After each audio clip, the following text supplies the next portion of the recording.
Pernikahan yang tidak terpikirkan. Episode 54. Memeriksa CCTV. Perusahaan gua, jika bokap tahu hal ini bisa mati gua, sial banget gua hari ini. Berniat mau melamar pujaan hati malah rugi kehilangan perusahaan GT. Bokap pasti ngamuk ama gua. Rikat menghela nafas berat membayangkan apa yang akan terjadi padanya. Saat ayahnya tahu apa yang terjadi dengan perusahaan dipercayakan ada Rikat akan segera diakuisisi oleh perusahaan ternama Arebeon. Dengan langkah gontai dia keluar dari ruangan Nur menuju parkiran mobilnya. Mobil Mercedes-Benz milik Bima melaju santai menuju kediaman Arsenal. Di dalam mobil milik Bima dengan posesif mendekap pinggang Nur. Matanya memandang pemandangan di luar kaca mobilnya. Nur tahu jika Bima saat ini sangat marah dan cemburu. "Sayang, kamu marah?" Nur menatap suaminya dari samping. Bima diam tidak menanggapi pertanyaan istrinya. "Sayang." Nur memanggil Bima dengan manja membuatnya menatap istrinya.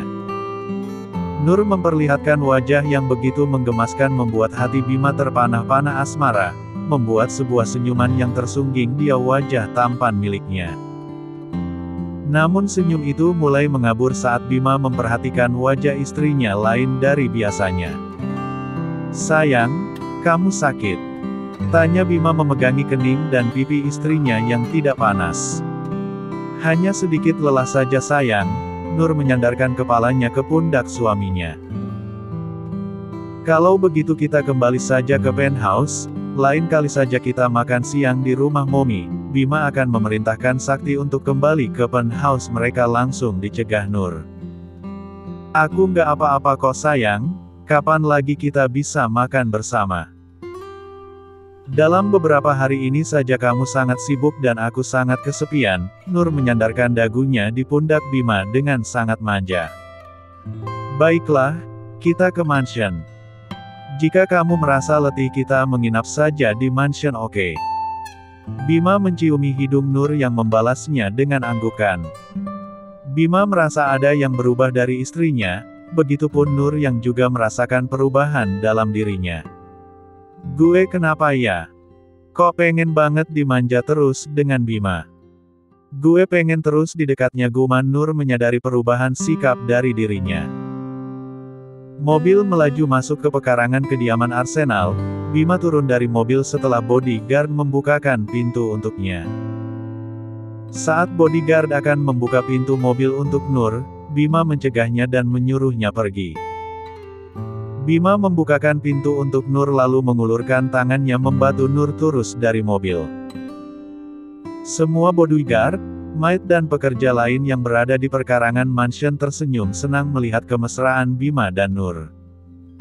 "Aku senang melihat Tuan Muda Bima. Semenjak menikah dengan Nona Nur sifat Tuan Bima yang dingin berubah hangat. Aku merasa iri melihat kemesraan mereka," kata salah satu maid yang membicarakan Bima dan Nur. "Iya aku juga sangat suka melihat kemesraan mereka, apalagi Nona Nur baik hati, supel dan ramah orangnya," kata maid yang lainnya. "Aku jadi senang bekerja dengan keluarga Arsenal. Semuanya sangat baik dan memperlakukan kita seperti keluarga, gaji kita pun juga besar." Para maid memuji-muji kebaikan keluarga Arsenal yang tidak membeda-bedakan mereka, membuat mereka bersyukur dengan senang hati dan ikhlas bekerja mengabdi pada keluarga Arsenal. Kedatangan Nur dan Bima langsung disambut Reni dan yang lainnya di ruang keluarga. "Kak Nur, kangen deh sama kakakku ini." Reni mendekap erat Nur yang membelai lembut rambutnya. "Kakak juga kangen sama kamu Reni." Nur perlahan melepaskan dekapan Reni yang kemudian beralih pada Amanda yang juga menyambutnya. Reni beralih memeluk Bima yang berdiri di samping Nur. "Kak Bima," sapa Reni lalu mendekap Bima yang membalasnya dengan membelai dan mengacak-acak rambut adik bungsunya. "Ih, Kak Bima jahil banget deh," protes Reni yang dibalas senyuman hangat Bima. Nur dan Amanda tersenyum melihat tingkah kedua kakak adik itu. "Gimana kabar Kak Amanda dan calon debaynya?" Nur mengelus perut Amanda yang sudah mulai terlihat. Alhamdulillah, semuanya baik. Kamu sendiri gimana? Bisik Amanda membuat Nur mengerutkan keningnya. Gimana apanya kak?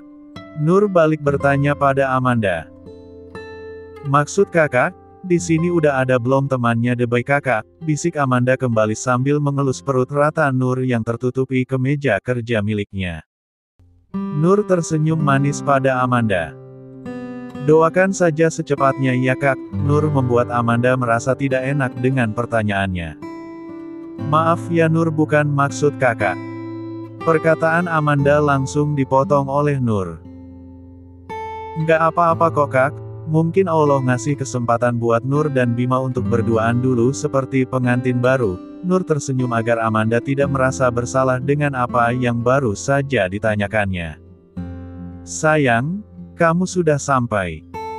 Siska datang menghampiri Nur dan memeluknya sembari cipika-cipiki. Nur baru sampai Mai? Oh ya Dedi, Oma dan Kak Rido mana Mai? Nur menanyakan keberadaan keluarga Arsenal yang lainnya. Oma dan Dedi sudah menunggu kita di meja makan, kata Siska. Rido masih ada pekerjaan yang harus diselesaikannya, jadi dia akan datang terlambat. Amanda memberitahu tentang suaminya pada Bima dan Nur. Siska lalu mengajak mereka ke ruang makan di mana Oma Ayu dan Sutomo sudah menanti mereka. Nur dan Bima menyapa Oma Ayu juga Sutomo, lalu duduk di tempat mereka masing-masing. Hari itu Siska meminta para koki untuk membuatkan makanan kesukaan setiap anggota keluarga. Semua makanan terhidang di atas meja makan dan terlihat begitu menggugah selera. Nur lalu mengambilkan nasi juga lauk kesukaan Bima. Setelah berdoa mereka mulai menikmati makan siang bersama. Bima yang akan menyuap nasi beserta lauk ke dalam mulutnya, mendadak berhenti. Entah mengapa, Bima merasa perutnya bergejolak hebat saat mengecup bau dari makanan kesukaannya. Dia merasakan perutnya bergejolak hebat hingga dia tidak dapat menahan. Huek! Bima menutup mulutnya dengan sebelah tangan melangkahkan kakinya menuju kamar mandi terdekat.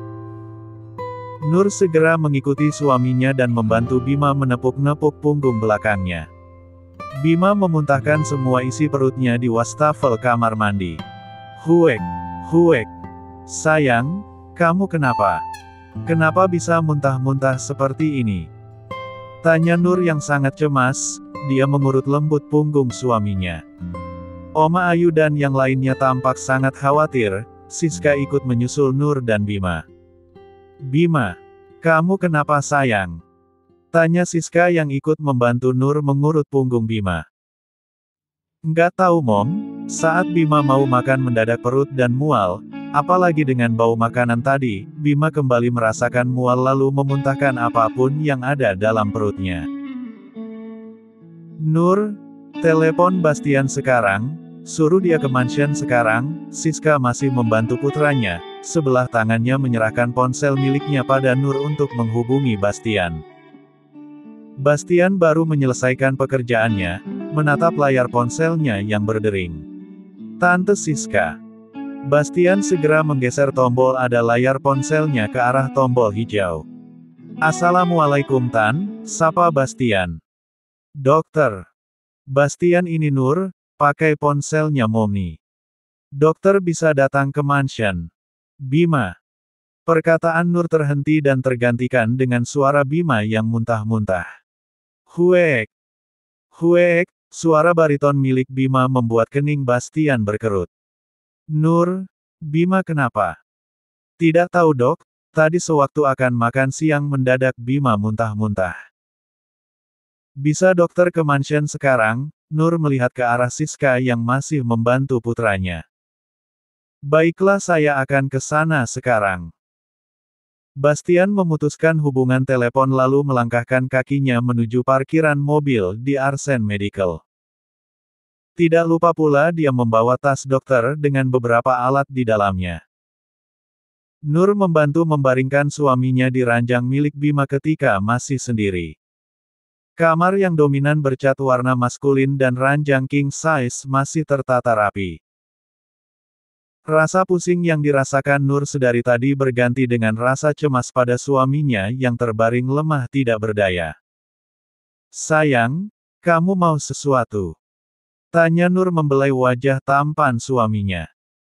"Aku hanya ingin berbaring, tolong temani aku di sini," ujar Bima memegangi tangan Nur.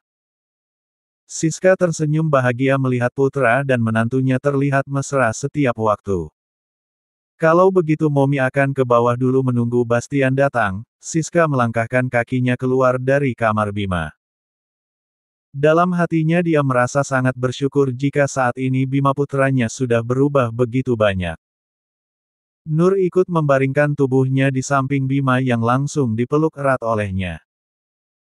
Bima menciumi puncak kepala Nur yang masih tersisa bau sampo yang biasa dipakai oleh istrinya. "Bima, sebentar lagi dokter. Bastian akan datang," Nur menatap wajah suaminya.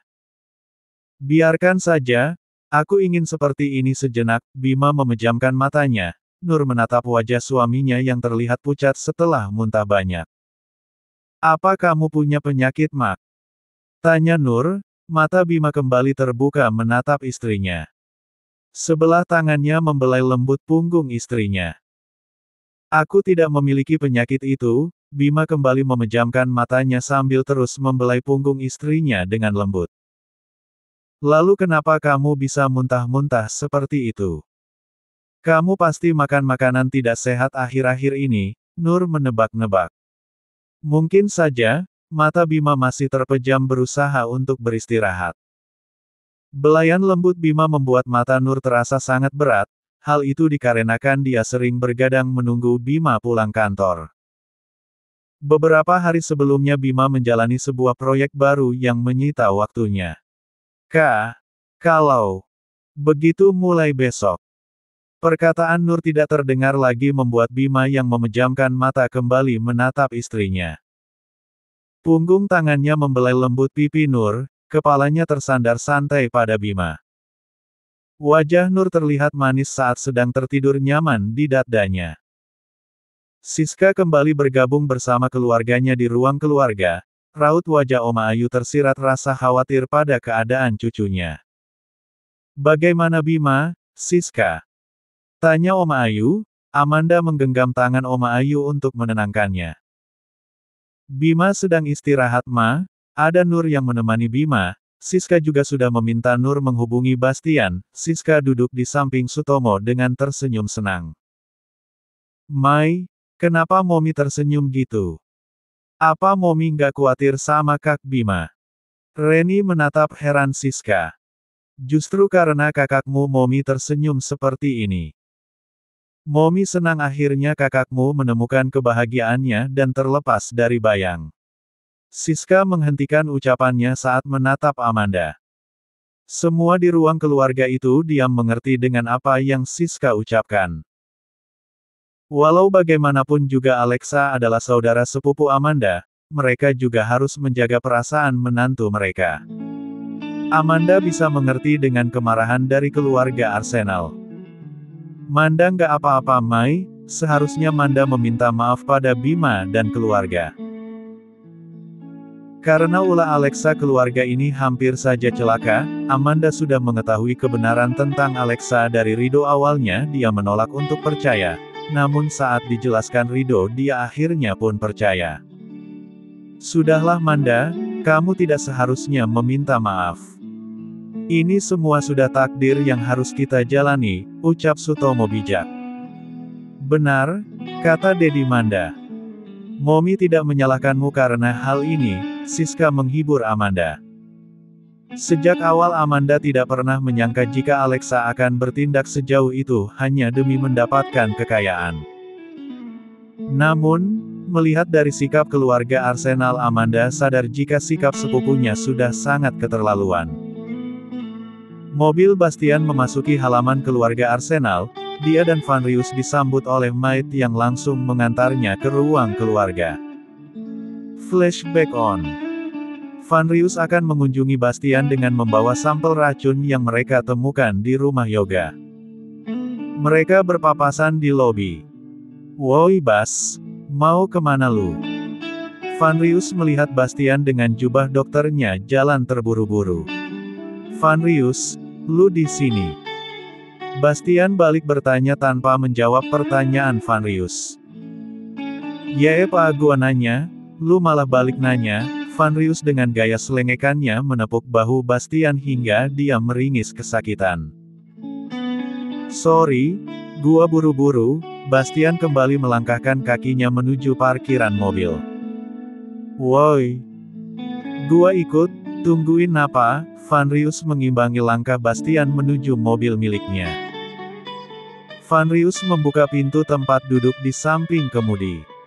"Lu ngapain ngikutin gua?" tanya Bastian sambil menekan start mobilnya. "Jia, si Bambang, tadi kan udah gua bilang ikut elu. Terus pertanyaan gua belum lu jawab makanya gua ikut lu." Vanrius dengan santai duduk di samping Bastian. "Lah lu kan punya mobil sendiri, ngapain lu ikut mobil gua?" "Irit bensin," jawab Vanrius santai membuat Bastian menghembuskan nafas dengan kesal. Flashback off. "Assalamualaikum Tan, Om, Oma." Bastian dan Vanrius menyapa keluarga Arsenal serentak. "Waalaikumsalam." Semua keluarga Arsenal membalas menyapa salam dari Bastian. Vanrius menatap Oma Ayu terlihat sehat walafiat, begitu juga yang lainnya. "Bas, semuanya kelihatan baik-baik saja.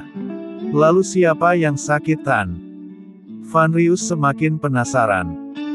"Bima yang sakit, tadi dia mendadak muntah-muntah sangat banyak," jelas Siska. "Hah? Raja Iblis bisa sakit juga?" celetuk Vanrius. Plak! Sebuah pukulan mendarat tepat di belakang kepala Vanrius. "Aduh, sakit woi." Vanrius terdiam seketika saat melihat Bima berdiri tepat di belakangnya. "Hehehe. Tuan muda. Gua dengar lu sakit ya?" Vanrius cengengesan menatap Bima menatap dirinya dengan tatapan tajam. "Bima, kenapa kamu turun sayang? Apa kamu masih ingin muntah?" Siska menghampiri Bima memegangi kening dan pipinya. "Bima sudah nggak apa-apa Mai. Hanya Bima ingin minum ini." Bima memperlihatkan sebuah foto minuman yang baru saja dilihatnya. "Milkshake strawberry. Kak Bima ingin minum ini. Kak Bima yakin mau minum ini." Reni terkejut saat Bima meminta minuman yang tidak pernah sekalipun dia sentuh. Bima menatap ponselnya, dia meneguk kacau air liurnya menatap milkshake strawberry dengan topping whipped cream di atasnya. Sangat menggugah selera hingga membuat Bima meneguk air liurnya berkali-kali. "Kak Bima, yakin mau minum ini?" Reni kembali bertanya untuk meyakinkan Bima. Bima menggumam mengiyakan pertanyaan Reni. Semua yang ada di ruang keluarga kembali terkejut dengan permintaan Bima. "Permintaan Kak Bima kayak orang ngidam saja," celetuk Reni membuat semua orang kembali menatap Bima. "Apa salahnya aku meminta dibuatkan minuman ini?" tanya Bima dingin. "Tidak ada yang salah sayang, baiklah Momi akan menyuruh Maid membuatkannya." "Oh ya Nur mana sayang?" Siska menyadari keberadaan menantunya satu lagi yang tidak terlihat sedari tadi. "Nur sedang tidur Mom, dia sangat letih. Sudah beberapa hari ini dia sering terlambat tidur karena menunggu Bina," jelas Bima. "Lebih baik kamu diperiksa dulu Bima, biar kita bisa tahu pasti keadaanmu." Sutomo menyuruh Bima untuk diperiksa oleh Bastian. Bima mempersilahkan Bastian untuk memeriksanya. Dalam benaknya masih teringat dengan apa yang dikatakan Reni adiknya. Bastian mulai memeriksa Bima, keningnya berkerut mendapati Bima dalam keadaan baik-baiknya. "Bagaimana Bastian? Bima sakit apa?" tanya Oma Ayu setelah Bastian memeriksa Bima. "Sejauh pemeriksaan Bastian, Bima baik-baik saja Oma. Tapi akan lebih baik jika Bima diperiksa di rumah sakit Oma. Kita bisa mengetahui sebenarnya apa yang terjadi pada Bima," jelas Bastian. Bina, sebaiknya kamu medical check up ke Arsen Medical agar kita tahu kamu sakit apa. Oma Ayu meminta Bima untuk check up kesehatannya. Baiklah Oma, besok Bima akan check up. Bastian, lu atur untuk besok. Bima menanti milkshake miliknya datang. Maid membawakan minuman pesanan Bima yang langsung saja diraihnya. Semua saling berpandangan melihat Bima meminum milkshake itu dengan nikmat. Mai, fix Kak Bima aneh. Feeling Reni sebaiknya Kak Nur juga ikut diperiksa saja, bisik Reni pada Siska. Momi pikir juga begitu sayang, Siska juga merasa ada yang aneh dengan tingkah laku putranya. Bastian, besok tolong sekalian jadwalkan pemeriksaan buat Nur juga, pinta Siska. Bima menatap ke arah ibunya dengan tatapan penuh tanda tanya. Nur juga sakit Siska? Tanya Oma Ayu. Siska hanya ingin memeriksa keadaan Nurma, alasan Siska menghampiri Oma Ayu. Dia lalu mendekatkan wajahnya pada telinga Oma Ayu. Sebenarnya, Siska hanya ingin memastikan sesuatu Ma. Tapi Siska takut jika feeling Siska itu salah, jadi sebaiknya Nur diperiksa juga untuk memastikannya, bisik Siska pada Oma Ayu. Sutomo menatap ke arah istrinya yang membisikkan sesuatu pada Oma Ayu, timbul rasa penasaran di hatinya. Baiklah Tan, Bastian akan atur semuanya. Ini resep untuk Bima, jika dia muntah lagi, kata Bastian sambil menyimpan kembali peralatan dokternya menyerahkan kertas resep pada Sutomo. Vanrius menatap Bima yang meminum milkshake tanpa rasa beban sedikit pun. Dia sangat tahu Bima paling tidak menyukai minuman itu, namun mendadak hari ini Vanrius melihat sesuatu yang sangat langka terjadi. Lamunan Vanrius buyar saat Bastian undur diri untuk kembali ke Arsen Medical. Baiklah, Om, Tante dan Oma, Bastian harus kembali ke rumah sakit karena sebentar lagi ada operasi. Vanrius, lu mau ikut atau mau di sini? Bastian menenteng tas dokternya. Gua di sini dulu, ada beberapa hal ingin gua bicarakan dengan Bima. Vanrius menatap Bima yang terlihat menikmati milkshake strawberry. Baiklah semuanya, Bastian akan kembali ke rumah sakit dulu. Bima jangan lupa untuk datang medical check up besok pagi, Bastian mengingatkan Bima. Bima hanya bergumam sambil meminum milkshake-nya yang tinggal sedikit. Bastian hanya menggeleng-geleng heran melihat Bima meminum milkshake tanpa beban. Gue rasa sebentar lagi akan ada Bima atau Nur Junior, tapi gue juga nggak berani buat ngasih tahu mereka tentang tebakan gue. Takutnya tebakan gue salah dan mereka menjadi kecewa, guman Bastian dalam hati. Dia lalu mohon diri untuk kembali ke rumah sakit. Bima menghabiskan milkshake itu, lalu menatap keluarganya satu persatu yang menatap dirinya. Ada apa? Tanya Bima dingin. Bima, lu yakin gak kerasukan? Ini pertama kalinya gua lihat lu menikmati minuman yang paling gak lu sukai, komentar Vanrius menatap gelas milkshake yang sudah kosong melompong. Benar kata Vanrius, aku paling gak suka dengan minuman ini. Tapi kenapa bisa aku malah meminta minuman ini? Bima juga merasa heran dengan dirinya sendiri. Raut wajahnya terlihat aneh seakan dirinya akan muntah kembali. Kak Bima, apa masih mual? Tanya Reni khawatir.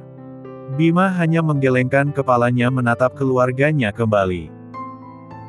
Mai, fix sepertinya Kak Bima ngidam. Reni kembali berbisik pada Siska yang tidak sengaja terdengar oleh Amanda yang berdiri di samping Reni. Momi pikir juga begitu Reni, kita lihat saja dengan pemeriksaannya besok.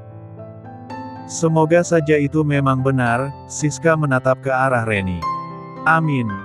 Amanda mengaminkan tebakan Siska dan Reni. Mereka bertiga saling melempar senyum membuat Sutomo dan Vanrius menatap bingung. Vanrius yang berdiri di samping Bima sedikit membungkukkan tubuhnya membisikkan sesuatu padanya. Bima, ada hal penting yang harus gua kasih tahu ama lu, Vanrius berbisik pada Bima. Ke uang kerja, Bima lalu permisi dengan anggota keluarga lain untuk ke ruang kerjanya bersama Fanrius. Di ruang kerja Bima, Fanrius duduk di bangku depan meja kerja. Gua udah dapat info siapa-siapa saja yang memiliki cincin berlian yang sesuai dengan di video itu. Ada 3 orang yang memiliki cincin itu. Fanrius memberikan flash disk berisi informasi tentang pria yang berada dalam video milik Yoga. Bima menghidupkan laptopnya dan mulai melihat file-file pemilik cincin berlian biru yang menjadi perhatiannya. Matanya tampak fokus memperhatikan setiap informasi dan data diri dari masing-masing pemilik cincin berlian itu. Apa hanya ketiga orang ini saja? Tanya Bima. Iya, salah satu di antara mereka emang saingan bisnis lu dan 2 lainnya tidak pernah sama sekali bersinggungan dengan keluarga Arsenal. Fanrius menatap serius Bima. Mata Bima menatap foto seorang pria yang tampak seumuran dengan Sutomo. Wajahnya terlihat tidak asing bagi Bima. Dia terus menatap foto itu. Dalam benaknya Bima mencoba mencocokkan bayangan wajah yang terpikir olehnya. Dret, dret, dret. Ponsel Bima yang berada di atas meja kerjanya bergetar, membuat konsentrasinya buyar. Dia langsung mengangkat telepon dari Herdi. Ada apa? Bima langsung to the point. Tuan muda, tikus itu sudah mulai bergerak. Anda benar, dia sekarang sedang melakukan sesuatu di ruang IT. Dia memasang sebuah alat tuan muda, lapor Herdi. Dia sedang duduk di ruangan Bima memeriksa CCTV. Terlihat seorang wanita yang tidak lain adalah Jenny terlihat mengendap-endap masuk ke ruangan IT. Jenny berhasil atau lebih tepatnya sengaja dibuat berhasil lulus tes bekerja di Arebeon, sesuai dengan rencana yang Bima buat. Jenny tidak mengetahui jika semua ini bagian dari rencana Bima yang curiga padanya. Dia mengira jika Nur yang membantunya untuk bisa masuk ke dalam Arebeon Corp. Memang Nur sempat membicarakan hal itu pada Bima, namun dia tidak pernah berharap jika Bima mengabulkan permintaannya untuk membiarkan Jenny bekerja di sana. Selama 2 bulan bekerja, Jenny belum bertindak dan lebih dulu membaur dengan karyawan Arebeon. Hal ini sengaja dia lakukan untuk tidak membuat orang-orang mencurigainya. Perlahan-lahan dia mulai menjalankan rencananya. Dia memasuki ruangan itu untuk memasang sebuah alat yang berguna bagi Markus untuk bisa memata-matai perusahaan Arebeon. Herdi segera menghubungi Bima dan melaporkan setiap gerak-gerik Jenny. Bima meloudspeaker ponselnya agar Fanrius juga ikut mendengarnya. Van, Yuda bisa membuat sesuatu yang bisa mengecoh alat yang dipasang oleh tikus itu. Bima menatap Fanrius. Gua rasa dia punya alat itu, sebentar gua hubungi dia dulu. Fanrius merogoh ponsel di saku celananya lalu menghubungi Yuda. Nur terjaga saat mendengar azan salat Asyar, dibangun dan tidak menemukan suami di sampingnya. Kemana Bima? Nur lalu turun dari ranjang, kembali dia merasakan pusing yang teramat. Dia mendudukkan tubuhnya sejenak. Setelah pusingnya terasa berkurang, Nur menuju kamar mandi untuk menunaikan kewajibannya. Nur lalu turun ke lantai bawah menemui keluarganya, namun tidak satu pun keluarga yang ditemuinya. Bersambung.